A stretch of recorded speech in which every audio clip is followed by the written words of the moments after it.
I was in the Parachute Regiment for just shy of 10 years before I was discharged on medical grounds. I was gutted at the time, but then, once it sank in, I was pleasantly surprised by how many options I had available to me.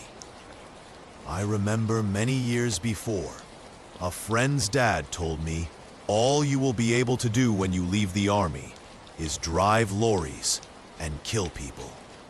But he was wrong. I got offers from some big-name private military contractors almost straight away, who promised me good money once I had passed their much less demanding medical exams. But I also got a few handy suggestions from some old paratrooper friends. One guy was over in the States, consulting on TV shows, like teaching actors how to shoot and move like they had been trained and all of that. And he said the hours were horrible, but the money was great. And I was seriously considering flying out to meet him. But then I spoke to another old friend of mine who had a very different, but very interesting proposition. He was working in CPP, or close personal protection, which is the fancy term for working as a bodyguard. He had found a job with a high-profile, London-based company who provided bodyguards to some of the world's biggest stars during domestic and sometimes overseas visits. In so many words, he got to travel around the globe with some of the world's biggest celebrities, living a life of absolute luxury outside of his working hours.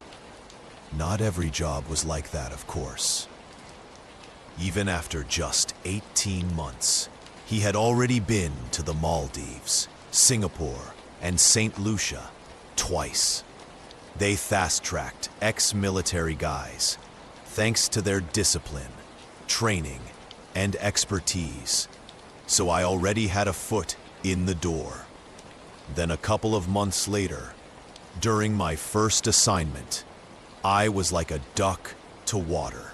It was not as big of a buzz as being a paratrooper, but it scratched a lot of the same itches in terms of executing plans, staying switched on, and putting on a show of force.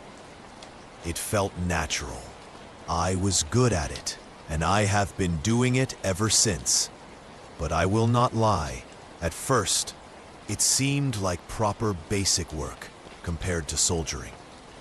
Teenage girls might make a lot of noise, and this might come as a bit of a shock to some of you, but they are simply not as dangerous as the Taliban. And while the mega fans can be slippery and quite disturbing with some of their delusions, they do not mean the subject of their obsession any harm. They are also terrified when they see a load of ex-army bodyguards marching towards them, demanding they step back or vacate the area. So for a long time, I did not feel very threatened by anybody. But that changed with this one job I worked, when I got a nasty lesson in the kinds of people I should be prepared to deal with. So for every high-profile job we did, there would be an extensive risk mitigation meeting. And if we were providing services for a touring musical artist, we had to have those meetings on each individual stop of the tour. Each city brought a different landscape of risks, and while those risks took on many different forms, the most unpredictable and therefore the most difficult to deal with were the people. Like I said, the vast majority of fans who wanted to breach our security cord were only hoping to meet their idols, and when we caught them, they had inevitably just apologized and cooperated with us. One guy cried, thanked us for not beating him up, and then called his mom, asking her to pick him up from the venue. But unfortunately for us, they were not all like that. So during those risk mitigation meetings, our bosses would often put together profiles of certain persons of interest. These mostly included the type of person mentioned above, who, while irritating and unpredictable, were ultimately harmless. Every so often, though, you got a different breed of superfan. The kind of person whose obsession was about as far from amusing or endearing as it was possible to get. It was fairly obvious the fellow that I am about to tell you about was dealing with some severe mental illness. And maybe he has gotten help for it and turned his life around. And I truly hope he has. But we will just call him Walker. Walker the Stalker. So we are at the meeting, and one of our bosses brings up Walker the Stalker's PowerPoint profile, which includes his name, his picture, his criminal history, and a few screenshots of his blogs and social media pages. He seemed quite the character, with his numerous facial piercings and his bush of rainbow-colored curly hair. Someone joked that he looked like a clown, but there was not much to laugh at outside of his appearance. Walker was well and truly obsessed with a client we were guarding, and not even the kind obsessed where it is all worship and adoration. He was a very negative kind of obsession, as he seemed fixated on doing our client harm. Walker the Stalker seemed to think that our client was his wife. He also believed that her relationship with another prominent artist amounted to cheating, and for that, she deserved punishment. To use his words, not mine. I will not repeat any of the graphic stuff he said. It was disgusting, truly stomach-turning, and it has been so long that I would never been able to quote any of it correctly anyway. But just take it from me, I had seen and heard a thing or two during my time in the Army, and the things this guy posted on his blog were truly some of the worst things I had ever seen written. And that was before we got the credible threats he had posted regarding our client's tour stopping in his home city. They were some of the most urgent threats to life I had ever seen on the job, and I instantly understood why he was being considered our high priority. This guy had uploaded pictures of himself wearing what amounted to a ninja costume, along with the weapons he was planning on using to get to our client. He had pepper spray, a stun gun, a pair of gloves with steel knuckles, and about half a dozen knives of varying shapes and sizes. He also boasted about getting his hands on the building plans for the venue our client was performing at, which seriously threw a spanner in the works for us in terms of our security plans. If someone is going to hang around the stage entrance trying to get an autograph, that is one thing. But if some seriously determined individual is fixated on gaining access to a venue, it can be very difficult to stop them without the right amount of manpower. But in those kinds of cases, it does not hurt to call in the cavalry. I'm pretty certain this is the same in other countries too. But here in the UK, issuing credible threats of violence to a person is against the law. This meant we could contact the local police force, share our person of interest online threats with them. And more often than not, they would nip any threat in the bud on our behalf. We could not do this on every occasion, not even when the threats were credible. But since we had our person of interest, name, address, and an idea of his criminal history, we were able to point the police right at him. And this meant that he was likely going to spend the night of our client's performance in a cell. They are not exactly the proudest moments of our career, just picking up the phone and calling the police instead of doing any work ourselves.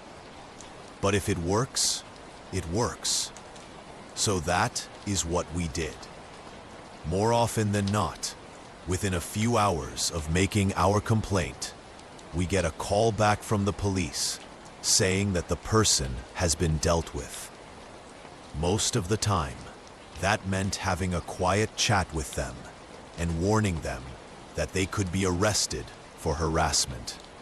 And other times the threats were so graphic that they would be taken into custody and charged with malicious communication.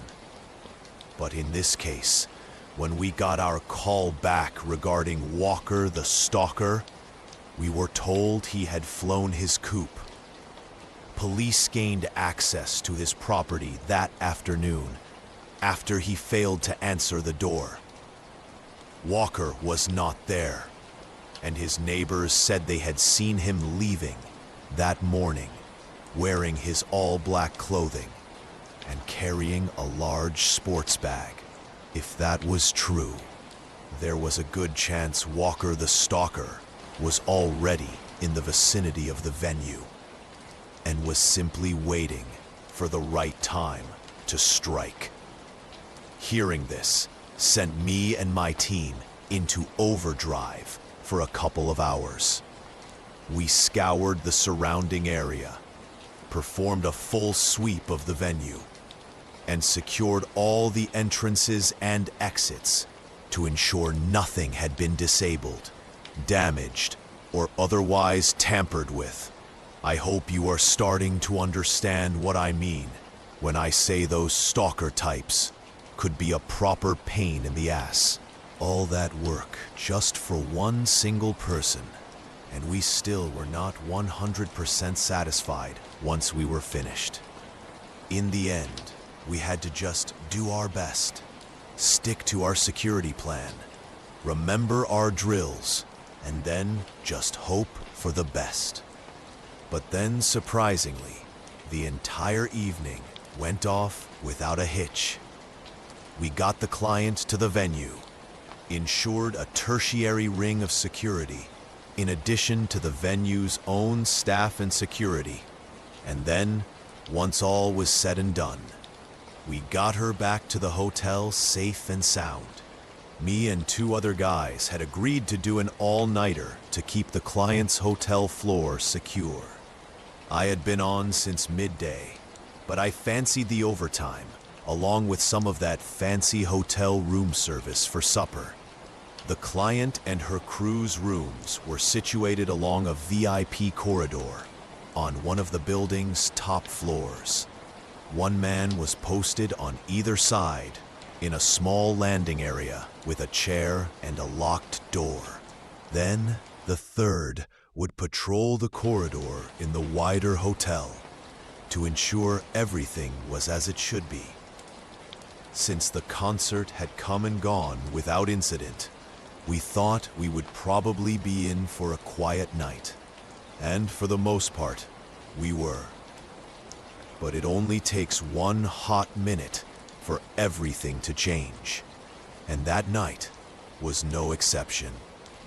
It was around 2:30 in the morning when my colleague, who was patrolling the hotel's perimeter, gave us a call over the radio. He had spotted a car parked in an industrial estate across the street from the hotel. He said he would go and check it out and then report back on what he had found. Then, a few minutes later, He radioed us again, saying that the car looked empty and it was kind of giving him bad vibes. Me and my colleague inside started getting a bit antsy, and I started to suspect our night was not going to be so quiet after all. Next, our colleague radioed to say that there was a lump in the back seat covered in blankets, and it looked like a person was sleeping under them. I immediately start thinking that it is our person of interest, either hiding after spotting my colleague's approach or getting a few hours of sleep before moving on the hotel in the pre-dawn hours. So when my colleague starts walking away from the vehicle, I suggest just tapping on the glass to make sure it is not Walker the Stalker, and just some overnight driver on a long journey getting a few hours of kip, so they are safe for the drive again. And right as I suggest that, the lift dings open in front of me, and a member of hotel staff walks out, pushing a trolley. I saw a younger man in his hotel uniform with close-cropped hair, so I waved him past as I listened intently to my earpiece, awaiting my colleague's response. The young man kind of nodded nervously, then carried on pushing what looked like a laundry trolley towards the VIP corridor. But a second or two later, my colleague started telling us how he suddenly did not think it was a person anymore. He did not know what it was under those blankets, but it had not so much as twitched when he had knocked as hard as he could on the rear passenger window. He was also so close that it did not look so much like the shape of a sleeping person anymore, meaning the car was not occupied. It was empty. So right away, we are in a bad situation because we had an empty, unaccounted for vehicle within what we called our primary ring of security. We had an unknown element in the area, meaning that we had to switch on and stay focused. Then, right as I am putting my game face on, I noticed something about the trolley-pushing member of hotel staff in front of me. Naturally, having pushed his laundry trolley over to the door, he was now trying to access the VIP corridor using his keycard. Only the keycard was not working. I was not too concerned at first. I know for myself that kind of tech is not always reliable. But what I did notice was this young member of staff switched to a second keycard, and then what looked like a third, all to have them rejected by the little scanner. I start watching him get more and more frustrated and more nervous before asking him if he needed any help. It was not a genuine offer, just something to make him turn and look at me. And then when he did, he looked scared out of his mind. I was just about to ask him if he was a wee bit starstruck at the idea of meeting a big celebrity. Again, not a genuine sentiment, just something to engage him so I get the measure of the man. And that is when I realized who it was. His hair was short, very short, but poorly shorn, almost like he had done it to himself, with very little experience. And then, once I had pieced that little detail together, I recognized his face. He cut his hair short, and he had taken out his facial piercings too. But I recognized who it was. It was Walker the Stalker, and in full hotel uniform, and he was standing right in front of me. In the UK, it is highly illegal for personal protection officers to carry any kind of lethal weapon. It is also very illegal for us to carry non-lethal options too. So carrying things like stun guns, pepper spray, or batons are going to land you with a criminal record. I am sure a lot of you are going to be tearing your hair out at the mere description, asking, then how are you supposed to defend yourselves? Well, firstly, bulletproof and stab-proof vests are an option we regularly employ. And since we are not allowed to carry weapons, there is a heavy emphasis on martial arts training, particularly judo and jiu-jitsu. But there are certain products which exist in a kind of legal loophole. Things that are specifically designed to circumvent the rather strict UK laws regarding self-defense. And one such item was the non-toxic dye spray that I had on a keychain in my pocket. It operates in an identical manner as pepper spray, but instead of deterring your attacker via a shower of stinging vapor, it basically involves spraying a non-toxic, fast-degrading paint in their eyes to temporarily blind them. I had used it once before, and it was just as effective as I thought it was going to be.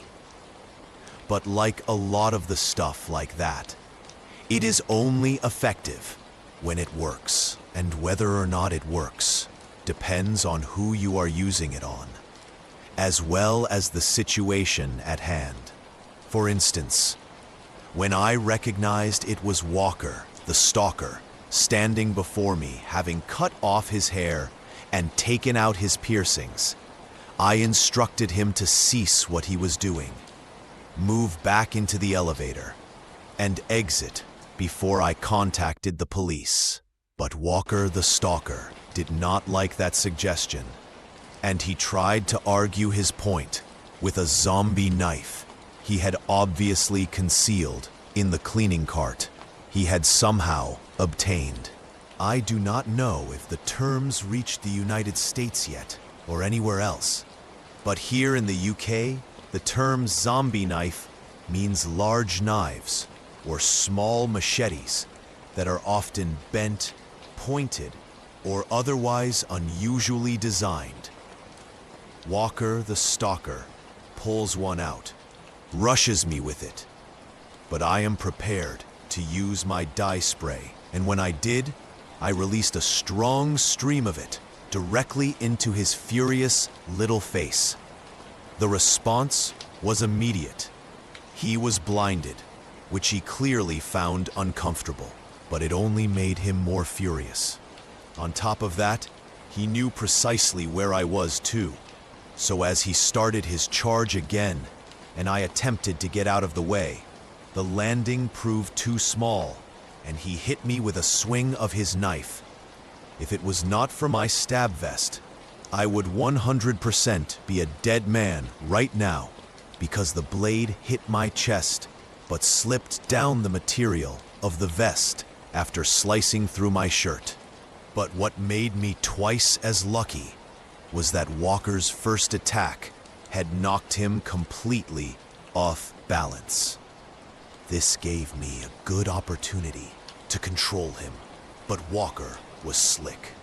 He managed to twist out of the grip I was trying to put him in and bring up that zombie knife again.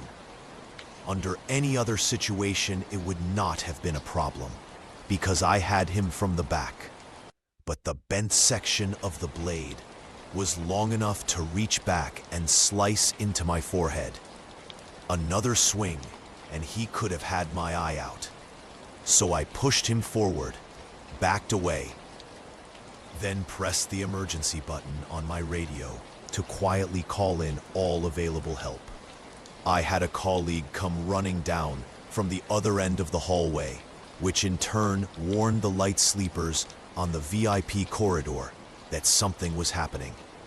He came running like a bat out of hell, and all the corridor behind him started to fill up with scared VIPs. But there were a few serious seconds there, where I was alone with a very blind, but still very dangerous stalker. This gave me a good opportunity to control him. But Walker was slick. He managed to twist out of the grip I was trying to put him in and bring up that zombie knife again. Under any other situation, it would not have been a problem, because I had him from the back. But the bent section of the blade was long enough to reach back and slice into my forehead. Another swing, and he could have had my eye out. So I pushed him forward, backed away, then pressed the emergency button on my radio to quietly call in all available help. I had a colleague come running down from the other end of the hallway, which in turn warned the light sleepers on the VIP corridor that something was happening. He came running like a bat out of hell, and all the corridor behind him started to fill up with scared VIPs. But there were a few serious seconds there where I was alone with a very blind, but still very dangerous stalker. He was yelling and waving the zombie knife around, but the fact that he was temporarily blinded meant that he kept swinging at nothing and then backing away from nothing, again and again. This was obviously very good for me, but his wild swings in the shape of the knife meant rushing him would be a huge risk without someone else present. Luckily, my colleague was at my side in just seconds, and after throwing a potted plant at the blinded Walker, we were able to tackle and control him while securing the arm that he was carrying the blade with. Hotel security was there to help within minutes, and the police were there a short while after that. Walker the Stalker was taken into custody, and while everyone was a bit shaken, it all came down to a job well done. But what has never been properly explained to any of us was how he got his hands on that hotel uniform, as well as the key cards he was using to enter various spaces. Walker did not talk to the police. He did not enter a plea at his trial either, and he refused to leave his cell to attend his sentencing hearing. He never said a single word to anyone about anything, and the only clues to his reasons were the things he had posted online. Obviously, he put a lot of time and effort into his little plan.